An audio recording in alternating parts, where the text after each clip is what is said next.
सुप्रभात छात्रों। आज मैं गुरु गोविंद सिंह पाठ की चर्चा करने वाली हूँ। इसके पहले मैं गुरु गोविंद सिंह की विस्तृत चर्चा कर चुकी हूँ। अब उनके लिखे दो भक्ति पदों की चर्चा करूंगी। पहला भक्ति पद है, कोऊ भयो मुंडिया सन्यासी, कोऊ जोगी भयो, कोऊ ब्रह्मचारी, कोऊ जतियन मानवो, हिंदू तुरक कोऊ रापजी, इमाम साफी, मानस की जात सवै एकै पहचान हो, करता करीम सोई राजक रहीम होई, दूसरो न भेद कोई फूल भरम मानवो, एक ही सेव सबही को गुरुदेव एक ही स्वरूप सवै एकै ज्योत जानवो। कोई बाल मुड़ाकर सन्यासी बन जाता है, कोई योगी बन जाता है, कोई ब्रह्मचारी बन जाता है, कोई योगी को मानने लगता है। हिंदू, तुर्क, इमाम, साफी, राफजी, कोई भी मनुष्य हो, सभी मनुष्य की जाति एक है। राफजी वह व्यक्ति है जो अपने स्वामी को पीड़ित देखकर भाग जाए। इस्लाम धर्म के पुजारी या पुरोहित इमाम कहलाते हैं। करता करीम सोई राजक रहीम होई, दूसरो न भेद कोई भूल भरम मानवो। करीम अर्थात कृपा करने वाला, भगवान वही है, राजा वही है। रहीम वही है अर्थात दया करने वाला भी वही है। दूसरा और कोई भेद नहीं है।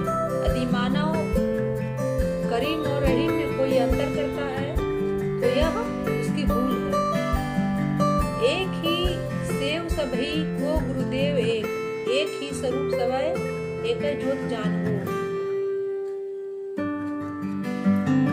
सेवा करने योग्य एक वही गुरुदेव है जो सभी रूपों में एक है, अर्थात वे मानव मात्र की एकता में विश्वास रखते थे, किसी को छोटा या बड़ा नहीं समझते थे। कवि के अनुसार मनुष्य एक ही ईश्वर की संतान है, उसे खेमों में बांटना उचित नहीं है।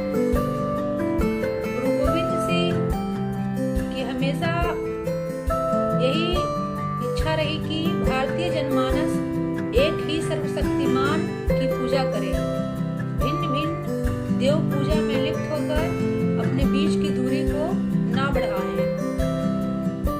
गुरु जी नहीं चाहते थे कि भारतवासी कर्मकांडों पाखंडों में उलझे रहें।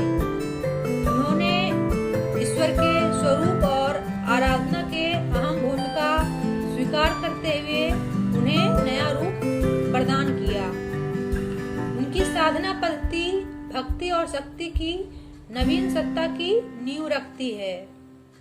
इसी कारण ब्रह्मा, सृष्टि, जीव, आत्मा आदि के संदर्भ में विशद रूप से अपने विचार प्रकट करते हुए उन्होंने भक्ति में शक्ति का निरूपण किया। उन्होंने अपने विचारों के अनुरूप निराकार ब्रह्म को अकाल तत्व का रूप प्रदान किया।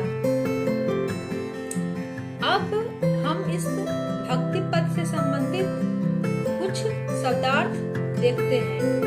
कनुका का मतलब है कान।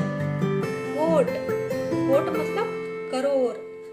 ते से न्यारे का अर्थ है निराले, अलग। धूली। नदते नदी। पानी। कहा हिंगे कहे जाएंगे। अभूत जो भूत नहीं है। अब गुरु गोविंद सिंह का दूसरा भक्ति पद इस प्रकार है, जैसे एक आग ते कनुका कोट आग उठे, न्यारे वै कै फेरी आग में मिला हिंगे। जैसे एक धूर ते अनेक धूर धूरत है, धूर के कनुका फेर धूर ही समा हिंगे। जैसे एक नद ते तरंग कोट उपजत है, पान के तरंग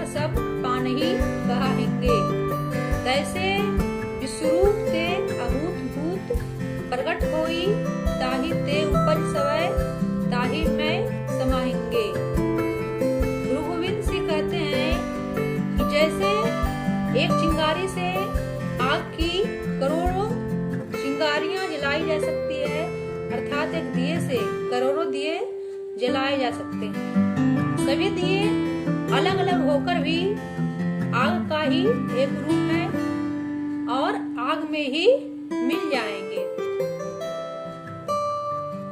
जैसे एक धूरते अनेक धूरत हैं, धूर के कनु का फेर धूर ही समाहिंगे। जैसे एक धूल के कण में करोड़ों धूल के कण हैं, सभी धूल में ही समाहित हो जाएंगे। जैसे एक नदते तरंग कोट उपजत है, पान के तरंग सब पान ही कहाहेंगे। जैसे एक नदी में करोड़ों तरंग उठते हैं, पानी के वे सभी तरंग पानी ही कहे जाएंगे। तैसे विश्वरूप ते अभूतभूत प्रकट होई, ताहि ते उपज सवै ताहि में समाहिंगे। उसी प्रकार एक ही परमात्मा से सभी का जन्म हुआ है और अंत में सब ही समा जाएंगे। इसमें गुरु गोविंद सिंह ने सृष्टि अर्थात ब्रह्मांड की विशालता पर जोर दिया है।